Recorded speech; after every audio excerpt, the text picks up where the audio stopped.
So you've been climbing for a while, especially you're new, and you feel like your finger strength is lacking. All you really gotta do is hangboard. Not only is hangboard very safe, very easy, albeit a bit boring to do, but every single gym has a hangboard that you can use.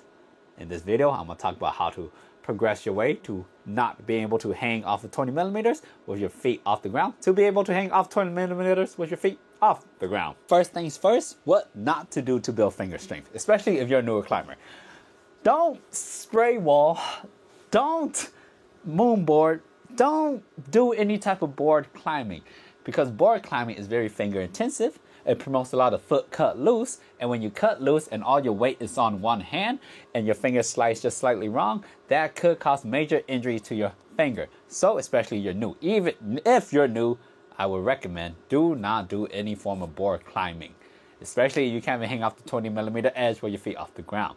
With that being said, and now that you understand and you're smart and educated, let's talk about how to hangboard. What a hangboard is essentially, it's just a piece of wood or plastic that has slots where you can insert your fingers into. If you notice that it has pocket slots, ignore those. 3 fingers, ignore those. The only ones that really matter are the ones that are wide enough to fit all 4 fingers on. What grip should we train when we're first starting off to hangboard? Is it the 3-finger drag? Is it the full crimp? Is it the half crimp? And the answer here is doesn't really matter. Choose the grip you are most strongest in. The grip that you are most strongest in should either be one of these two: 4-finger open or 4-finger half crimp. Now it comes to which edge size should you use. Should you use a bigger edge size or a smaller edge size? And the answer is 20 millimeters. That's the edge size you want to use. Just use 20 millimeters when you first start off. Don't worry about nothing else. 20 millimeters. So for demonstration purposes, I want you to imagine I'm using all 4 fingers, but because I'm tired, I'm just gonna use 3 fingers on each hand. All right, but you use 4. When you do your hang, you want to bring your hips and your feet directly beneath the board. If you do not, and you start with your feet, say a little bit further out, when you decide to lift up your feet, your body will swing. And that swing is unnecessary. Instead, we want to have our hips and feet directly beneath the board. Grab it, feel it directly under control, and then lift. You see that? No movement. When hanging, there's 2 ways to go about it. We have active and passive. When we do it actively, we want to go with our chest slightly pointed towards the sky.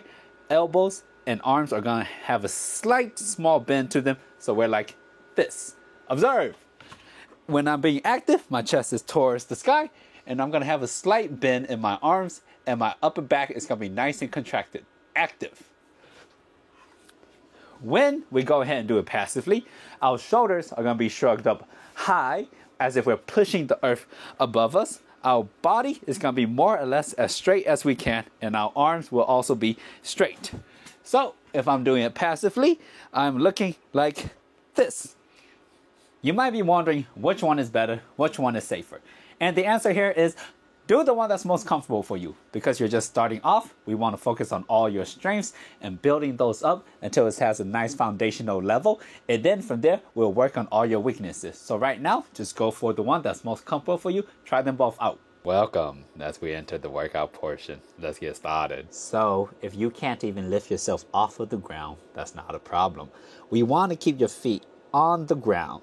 With your feet on the ground, we're going to stand up, position ourselves directly underneath the hangboard as if we're going to lift up. We're going to put our fingers on it, and then all we're going to do is actively pull down on the hangboard. And by doing that, with our feet still on the ground, we're going to be building the necessary recruitment in order to ultimately lift our feet off of the ground. So what that will look like is we have our feet on the ground. I'm going to go on my tiptoes. From here, I'm just going to pull down as hard as I can. It's either I'm pulling down as hard as I can or I'm sinking down as hard as I can. One more time. Pulling as hard as I can. Sinking down into as hard as I can with my feet on the ground. Now, I don't want you to think that just because your feet are on the ground, that you're not working your finger strength. You 100% are, and that's the beginning step. But what's the next step? The next step is simply lifting one leg up, switching it, and switch, and switch. By simply tapping on the ground like so, you're gonna accustom your body to get used to the load of your entire weight upon your fingers with half a second, half a second, half a second. And by doing that, you're gonna build confidence in yourself and in your fingers to know that when my body weight is completely off the ground, even though it's in transition, I have the structural integrity in my fingers to maintain the whole of my body weight. This is a very small in-between step that you should definitely take if you're not fully prepared to put all your weight onto your hands immediately. But we got one more step. The last and final step is known as jumping hangs, where we're gonna jump up using gravity. We're gonna hold it as long as we can and then slowly bring ourselves back down till our feet hits the ground. It's gonna look like down, down, down. It's basically what we just did, but now we're actually pulling up and trying to hold it there for as long as we can and then settle ourselves back down. And once you're able to do that comfortably, you will then be able to just completely hang with your feet off the ground. And that, of course, will look like this. Up here, and then slowly feet off. And then you will be hanging and it will feel awesome. Now, should you hangboard before you climb or after you climb? And how often should you do it? The answer is do it before every single climbing session. If you climb 3 times a week, you're doing this 3 times a week. If you climb 7, you're doing it 7 times a week. It is not so intense, it is not so taxing on your fingers that it will affect your climbing. In fact, it will serve as a great warm-up. But what is it that we're doing? The workout goes, if you're able to hold it completely with your feet off the ground, you're gonna hold it for 10 seconds, rest 30 to 60 seconds, repeat 10 times. If you cannot hold it with your feet off of the ground, you're gonna pull down as hard as you can for 10 seconds. 1, 2, 3, 4, 5, 6, 7, 8, 9, 10. Rest 30 to 60 seconds. If you're at the stage where you can slowly hop your feet up, then you're gonna go for reps. It's gonna look like 1, 2, 3, 4.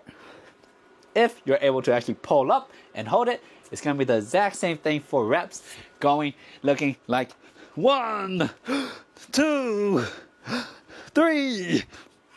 And of course, once you're done with those 10 reps, you're gonna rest 30 to 60 seconds, repeat 10 times. This very simple workout will take you from not being able to hold a 20mm edge to being able to hold it for 10, 20, 30 seconds.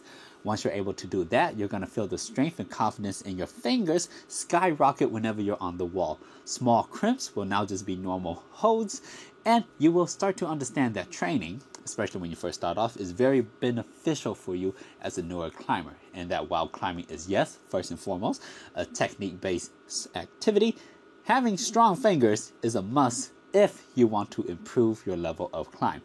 So please do this workout. It's not too hard, it's not too intense. If you do it properly, it should take less than 10 minutes before every single one of your climbing sessions. And without doubt, undoubtedly, after 2 weeks of doing this, you will be able to hang on the board so much longer.